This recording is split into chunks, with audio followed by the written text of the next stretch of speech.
penyertaan Tuhan tuh sangat luar biasa sampai kami ada di sini, sampai hari inilah gitu ya. Jadi, waktu itu kan saya, jadi saya kuliah psikologi ini karena nggak ada contoh juga sih, maksudnya, ada sih saudara saya yang psikolog, tapi, as long as I know dia nggak segitu kerjanya sebagai psikolog gitu ya, jadi macam-macam lah kerjaannya. Jadi biasanya kan anak ngikutin orang tua atau so on gitu ya, tapi saya, nggak tahu kenapa waktu itu saya pengen aja gitu. Jadi, saya tadinya nggak boleh, karena orang tua bilang mau jadi apa gitu ya. Tapi ya, seperti yang sekarang kita lihat kan sekarang pekerjaan apa juga dulu belum ada gitu ya. Jadi, nggak tahu kenapa saya rasa itu semua ya nggak tahu tuntunan Roh Kudus or something gitu ya, tapi emang ya udah saya suka gitu. Dan, akhirnya masuk waktu itu, saya coba ke negeri, akhirnya saya keterima di Jogja. Di Jogja juga seneng banget ternyata banyak teman-teman yang merantau kayak saya, jadi punya keluarga baru, dan banyak hal sih kalau ngomongin di Jogja, maksudnya, gereja Adventnya cuma satu, isinya mahasiswa Advent dari seluruh Indonesia, kayak gitu. Nah, terus waktu lulus itu, saya itu sebenarnya maunya klinis, karena saya pernah jadi asisten psikolog waktu kuliah. Tapi, ini yang mungkin nggak boleh ditiru ya sama teman-teman, karena saya lihat waktu itu yang keren-keren yang di industri, gitu ya. Terus saya, lihat kayaknya yang jago-jago tapi I don't see myself gitu loh, kayak aku nggak nanya sama diriku sendiri, aku harus apa sih gitu. Padahal aku tahu aku punya apa, aku pengen apa, cuman aku nggak membiarkan itu dan nggak tahu ya, nggak mendoakan mungkin saat itu gitu ya, karena, sebagai anak muda yang masih labil gitu, jadi aku cuman lihat aja gitu yang keren apa. Akhirnya ups and downs, kerja di kantoran, susah banget cari yang sahabat free gitu ya, sampai, akhirnya aku sempet wawancara di sebuah perusahaan gede, udah wawancara tahap akhir gitu ya.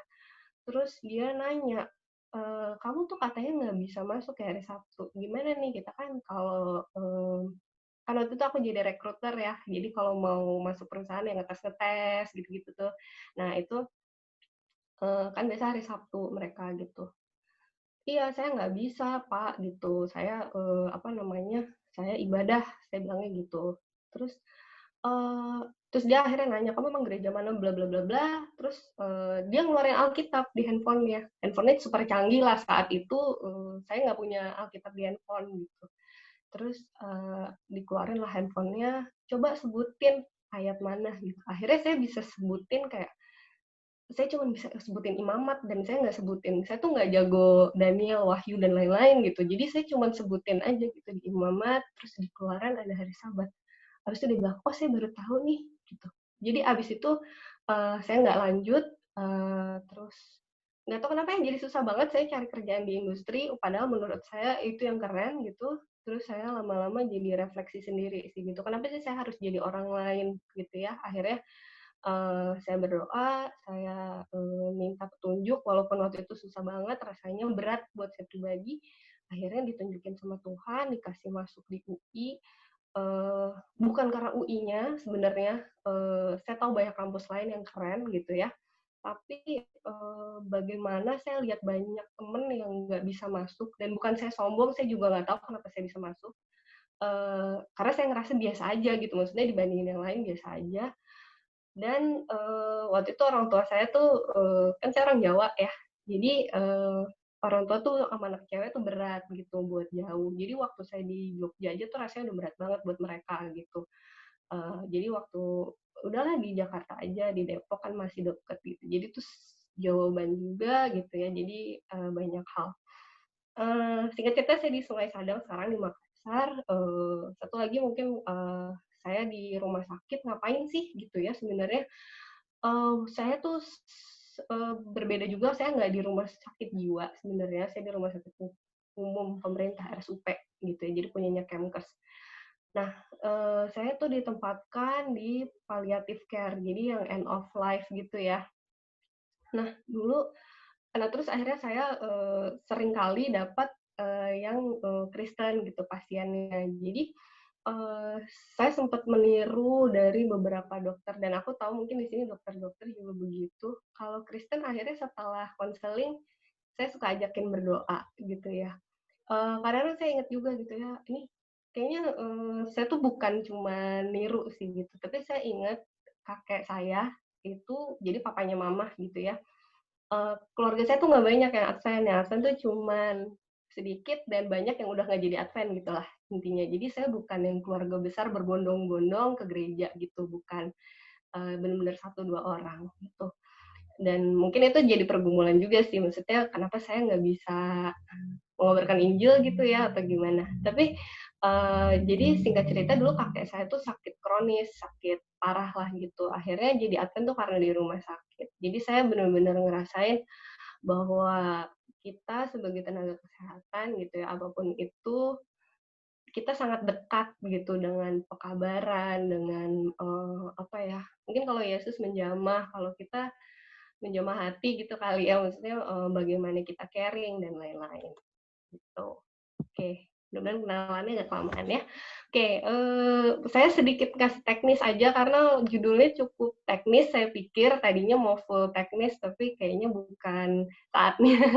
Jadi, ini ada Why Does Mental Health Matters gitu ya. Nah, ini saya ambil, contoh di beberapa penelitian memang, perawat itu memang bisa 2 kali lebih, tinggi resikonya untuk mengalami depresi, gitu. Kemudian suicide rate di, dokter juga higher than any other professions, gitu. Ini hal yang cukup ironi ya. Nah, satu lagi kalau ngomongin stres gitu ya, eee, sorry, it is not stress that kill us, tapi it is our reaction to it. Jadi sebenarnya, kita tuh semua dikasih Tuhan, persepsi, kita punya sudut pandang, jadi bukan sesuatu hal yang mutlak gitu ya. Jadi psikologi itu sangat tidak mutlak, makanya dulu saya background-nya IPS loh teman-teman ngomong-ngomong. Jadi saya SMA tuh IPS, karena saya nggak suka IPA, sesimpel itu, saya nggak mau ngitung, terus kuliahnya juga IPS masuknya gitu, jadi tesnya IPS, tapi sekarang di rumah sakit, jadi kadang-kadang agak syok. Oke, nah ini stres itu subjektif gitu ya. Jadi memang ada stressful event, reaksi kita bisa positif, bisa negatif gitu. Jadi contohnya kayak COVID gini gitu ya, ada yang senang mungkin karena kerjaan makin banyak gitu ya, apalagi tenaga kesehatan pasti jadi ada-ada aja gitu kerjanya. Tapi ada juga yang negatif karena mungkin takut, cemas, dan lain-lain gitu. Jadi semua itu tergantung dari, sudut pandang kita. Nah, ini ada 6 penyebab stres ya, kalau saya boleh sharing memang beban kerjanya terlalu banyak, jam kerjanya berlebihan, kurang tidur, menghadapi situasi yang emosional ya. Kalau kalau tadi saya di palliative care ya udah kebayang ya, kadang-kadang saya paling nggak tega kalau sama yang anak-anak gitu ya. Kalau anak tuh menurut saya kan mestinya umurnya panjang, di logika saya aja nih gitu ya. Anak tuh kan umurnya mesti panjang. Saya waktu anak-anak nggak pernah sakit parah. Saya tuh nggak pernah dirawat di rumah sakit gitu waktu anak-anak. Jadi kayak, kenapa ya ini anak kok kasihan banget gitu. Kadang-kadang ada kayak gitunya gitu. Terus menghadapi pasien dan keluarga pasien yang sulit gitu ya, maunya ini atau mungkin nggak ngerti, kita udah jelasin pelan-pelan gitu. Terus perbedaan pendapat yang juga memicu konflik dengan rekan kerja gitu ya, karena mungkin sama-sama mau ada maunya, ada perbedaan aja gitu ya, itu mungkin terjadi. Kalau dilihat-lihat ini nggak menerapkan ini ya, apa, new start, iya nggak sih? Kayak kurang tidur, jam kerjanya berlebihan gitu ya, walaupun kita selalu bilang kita pelayanan gitu ya, tapi, sebenarnya Tuhan sudah kasih gitu ya, untuk tidur tuh mesti berapa jam, makannya gimana, segala macam. Nah, kita harus apa gitu ya, memang paling basic adalah kita berhenti berhenti gitu ya, berhenti tuh ngapain gitu ya. Kalau teknis ya kita atur nafas dan lain-lain, tapi kita punya berdoa ya di sini gitu. Tadi saya senang, ada yang cerita selalu berdoa, mau renungan dulu dan lain-lain gitu. Jadi berdoa dalam hati pun ya berdoa aja gitu, karena memang, itulah yang kita punya. Terus let go of judgment. Ini sebenarnya, teori di psikologi ya gitu, tapi kalau dipikir-pikir, apakah dalam berdoa kita punya judgment? Tentu enggak ya. Maksudnya, mungkin kita merasa bersalah, kita merasa kecewa, kita mungkin marah ya waktu berdoa. Pasti ada ya maksudnya ada satu momen gitu, dan saya pribadi juga saya pernah berdoa dengan marah gitu. Kenapa ya? Karena nggak sesuai sama yang saya mau. Tapi apakah dalam konsep itu, komunikasi kita sama Tuhan, apakah kita ada satu judgement tertentu? Rasanya enggak ya sebagai manusia, tapi kita walaupun merasa, tidak nyaman, merasa apa gitu ya, tapi kita accept, kita menerima dulu gitu. Jadi menurutku ini sejalan banget gitu dengan di psikologi bilangnya accept gitu ya, tapi di Kristiani adalah memang datanglah yang berbeban berat gitu kan. Jadi memang datang aja dulu gitu. Ngomong aja dulu sama Tuhan apa yang mau kita omongin gitu ya. Terus, nah ini contoh sederhana aja ya, macam-macam nanti bisa diterapin gitu ya. Kan kadang-kadang kita suka punya negative thought, I'm careless gitu ya. Nah, di sini ada kayak kalau di ilmu tuh bilangnya kayak mantra gitu ya. I am, I can, I need gitu ya. Nah, itu bisa kita coba. Jadi kita tuh pikirannya bisa kayak di switch kan sebenarnya. Karena kita sendiri yang maksudnya kita cukup punya kuasa ya selain kita berdoa sama Tuhan, tapi kita cukup bisa memicu itu gitu ya. Jadi kita bisa bilang, oke kalau tadinya careless, kita apa? Oh kita normal person gitu. Terus yang bisa bikin kesalahan, saya masih bisa komunikasi lagi and I need to be more focus misalnya kayak gitu. Tapi kalau digabung dan memang kita sambil berserah, kita bisa bilang kalau kita tuh anak Tuhan, kita percaya kuasanya dan kita harus lebih percaya sama Dia. Nah, ini ada it's okay to not be okay gitu ya. Saya sering banget lihat atasan gitu ya atau mungkin rekan sejawat yang merasa sangat berat dengan pekerjaan kesehatan ini gitu. Ya sebenarnya pekerjaan apapun ya gitu. Mungkin kalau teman-teman ingat di pesawat suka lihat ini ya masker, pakai dulu masker baru menolong anaknya gitu ya. Pramugarinya kan suka ngomong gitu, atau pakai dulu baru menolong orang lain.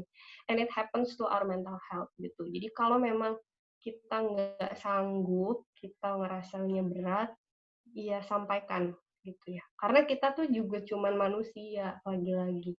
Kalau kita nggak sanggup, kita bisa sampaikan dan nggak usah memaksakan gitu ya untuk akhirnya kita dengan tergopoh-gopoh dengan sesak nafasnya kita menolong orang lain.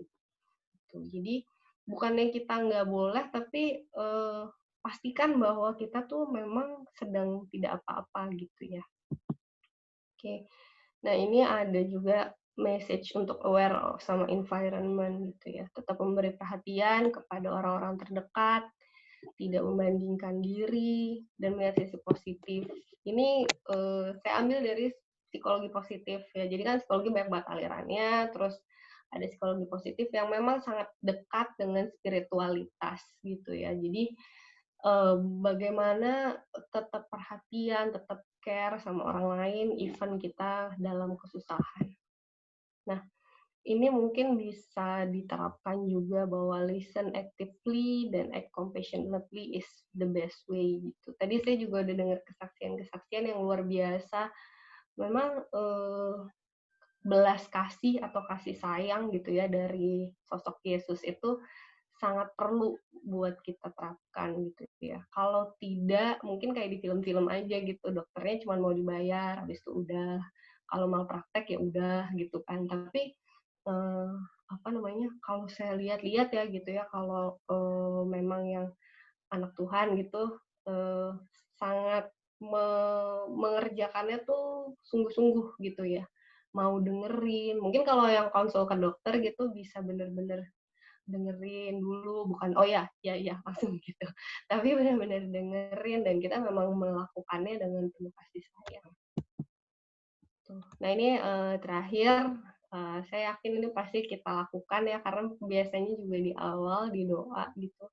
Uh, kita selalu berterima kasih sama Tuhan, sama someone ini bisa kadang-kadang yang punya pasangan lupa sama pasangannya untuk bilang terima kasih atau yang di rumah masih sama orang tua, sama kakak adik gitu ya, itu kadang-kadang kita lupa. Dan paling lupa kadang-kadang berterima kasih sama diri sendiri gitu ya. Jadi memang berterima kasihlah bahwa diri kita ini masih masih mau, eee, bangun dan masih mau berupaya, masih mau nggak tahu mengerjakan tugas, masih mau kerja, masih mau apapun itu hal yang penting. Ya mungkin saya kasih satu ayat Alkitab yang banyak sekali sebenarnya kalau ngomongin apa sih stres, apa sih mental health buat Alkitab gitu ya. Tapi, mmm, aku percaya bahwa dengan ajaran kita itu akan sangat berhubungan dan sangat mendukung. Ini ada di Amsal 18 ayat 14, "Orang yang bersemangat dapat menanggung penderitaannya, tetapi siapa yang akan memulihkan semangat yang patah?" Ya, jadi tadi kalau kita ingat bahwa stres itu subjektif, bagaimana sudut pandang kita, bagaimana kita apakah habis itu berserah atau kita diem-diem aja gitu ya, tapi dengan semangat kita, mungkin untuk melayani, untuk terus berserah pada Tuhan, mempelajari firman Tuhan, itu bisa menguatkan kita. Terima kasih.